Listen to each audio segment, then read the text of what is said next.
বন্ধুরা দেখতে পাচ্ছেন আজকে আমরা একটা চায়ের দোকানের বাইরে আছি।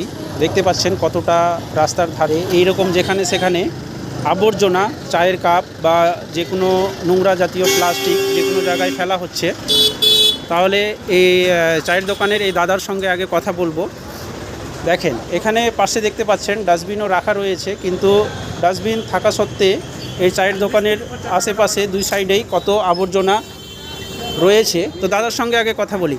দাদা, আপনার এখানে যে ডাস্টবিন রয়েছে, আপনার চায়ের দোকান রয়েছে, পানের দোকান রয়েছে, ডাস্টবিন রয়েছে, তাহলে আপনি কি একটু সতর্ক করেন না মানুষকে ডাস্টবিনে ফেলার? সতর্ক করছি, তাও মানে তার সত্ত্বেও 3-4টা ডাস্টবিন আছে, তাও বাইরে ফেলে দিচ্ছি। দেখলেন মানুষ এতটা পরিবেশ দূষণ করতে পারছে, আমাদের ইন্ডিয়াতেই সম্ভব এটা।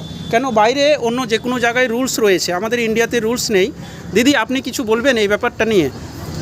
হ্যাঁ, চায়ের দোকানে অনেক মানুষজন আসে, তো অনেকে চা খায়, তো নির্দিষ্ট ডাস্টবিন রাখা থাকে, ডাস্টবিনে ফেলে না, মানুষ করে এখানে সেখানে ফেলে দিয়ে আমাদের পরিবেশটাকে নোংরা করছে এবং পরিবেশ দূষণ করছে।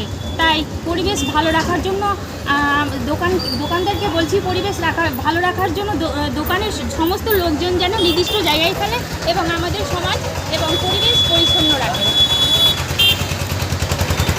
দেখেন আপনারা ডাস্টবিন রয়েছে, ডাস্টবিনে সবাই যে কোনো জায়গায়, যেখান থেকে এই ভিডিওটা দেখছেন না কেন, যে কোনো জায়গায় ডাস্টবিন, আশেপাশে যে কোনো জায়গায় যে কিছু খাবেন তাহলে দেখবেন সেই আশেপাশে আগে ডাস্টবিন রয়েছে কিনা, ডাস্টবিনে ফেলার চেষ্টা করবেন। এরকম যে কোনো জায়গায়, রাস্তাঘাটে, হসপিটালে, যে কোনো দোকানের আশেপাশে, যে কোনো জায়গাতেই ইচ্ছা মতন ফেলবেন না, পরিবেশটাকে একটু বাঁচান। থ্যাংক ইউ সবাইকে।